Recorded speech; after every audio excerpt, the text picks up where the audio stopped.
देहरादून, ऋषिकेश और हरिद्वार में ये जो ट्रैफिक जाम का झाम आप झेल रहे हैं, इसे 2021 में ही खत्म हो जाना था। सिर्फ इन 3 शहरों के बीच ही नहीं बल्कि इन शहरों के भीतर भी जो ट्रैफिक जाम लगता है उससे भी आपको निजात मिल जानी थी और ये सब होने वाला था 2021 में। लेकिन आज 2023 आ गया है, ना ट्रैफिक जाम बदला है और ना ही इससे निजात मिलने का कोई साधन ही मिला है। ये पेपर की कटिंग जो आप अपने स्क्रीन पर देख रहे हैं, इसके मुताबिक 2021 तक ही देहरादून, हरिद्वार, ऋषिकेश के बीच मेट्रो दौड़ने वाली थी। तत्कालीन शहरी विकास मंत्री मदन कौशिक ने कहा था कि हरिद्वार में 1 अप्रैल 2021 को शुरू हुए कुंभ मेले से पहले मेट्रो दौड़ना शुरू हो जाएगी। लेकिन आज 2023 आ गया है, न मेट्रो दौड़ी और न ही जाम से निजात मिली। और ये सब तब है जब राज्य और केंद्र दोनों ही जगह बीजेपी की सरकार है।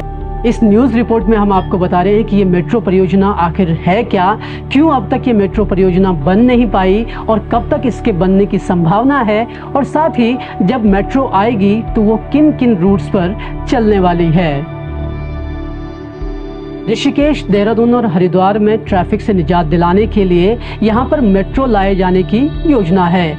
ये मेट्रो दिल्ली, कोलकाता और मुंबई में चलने वाली मेट्रो से काफ़ी अलग होगी।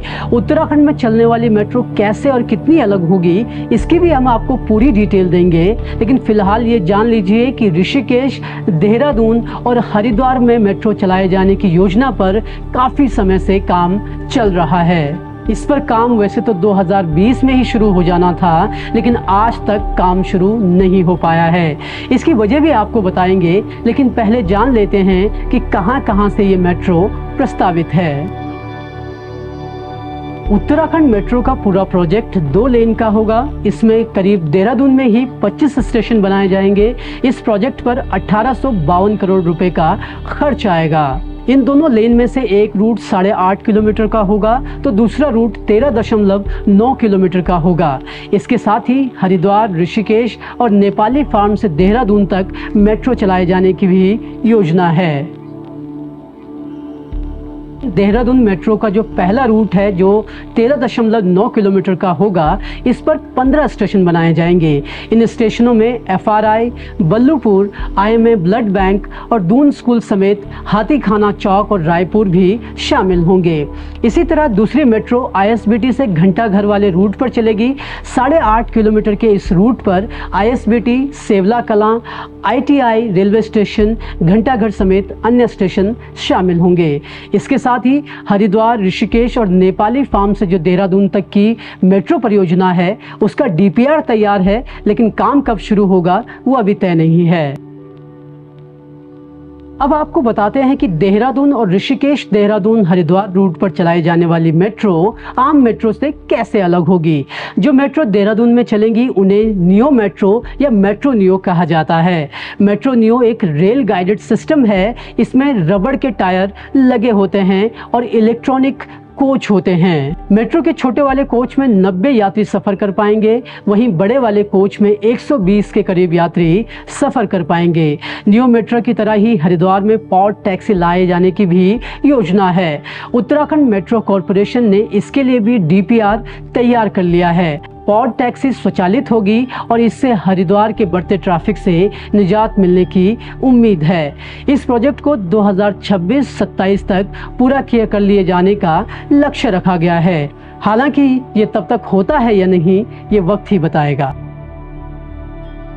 बीजेपी नेता और 2020 में शहरी विकास मंत्री रहे मदन कौशिक ने कहा था कि मेट्रो का काम 2.5 साल के अंदर पूरा हो जाएगा। लेकिन यहाँ काम पूरा होना तो दूर, 2.5 साल बाद काम भी शुरू नहीं हुआ है।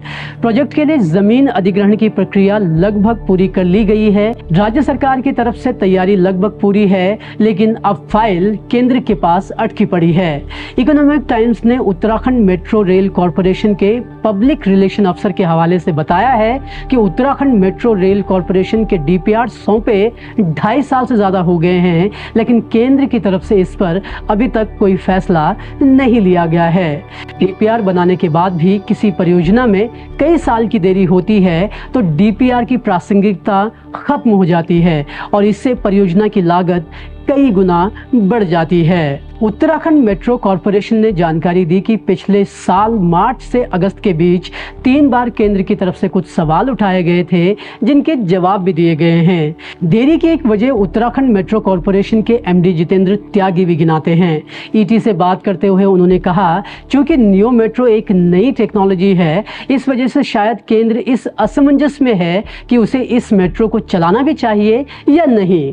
उन्होंने कहा कि हो सकता है कि केंद्र देहरादून के लिए आम मेट्रो चलाने पर विचार करें, क्योंकि ये मेट्रो देश के दूसरे हिस्सों में सफलतापूर्वक चल रही है। अब देखना होगा कि उत्तराखंड मेट्रो की फाइल दबाए बैठा केंद्र कब तक कोई फैसला लेता है। साथ ही ये भी सवाल उठता है कि क्या देहरादून पहला राज्य होगा जहां नियो मेट्रो आएगी या फिर आम मेट्रो ही यहां पर चलने वाली है। खैर, आम हो या खास, अभी जरूरी है कि देहरादून में बढ़ते ट्रैफिक से निजात दिलाने के लिए व्यवस्था की जाए, फिर चाहे उसके लिए मेट्रो लाई जाए या फिर दूसरी वैकल्पिक व्यवस्था सरकार की तरफ से की जाए। भले ही मेट्रो के मोर्चे पर सरकार ज्यादा तेजी से काम करती नजर ना आ रही हो, लेकिन उत्तराखंड में सैन्य धाम बनाने पर सरकार की फुर्ती साफ नजर आ रही है। ये सैन्य धाम है क्या, और आखिर क्यों जिन सैनिकों के लिए सैन्य धाम बनाया जा रहा है वही सैनिक क्यों इससे नाराज हैं? देखिए हमारी ये रिपोर्ट, और साथ ही हमारे चैनल को शेयर, लाइक और सब्सक्राइब करना ना भूलें। शुक्रिया।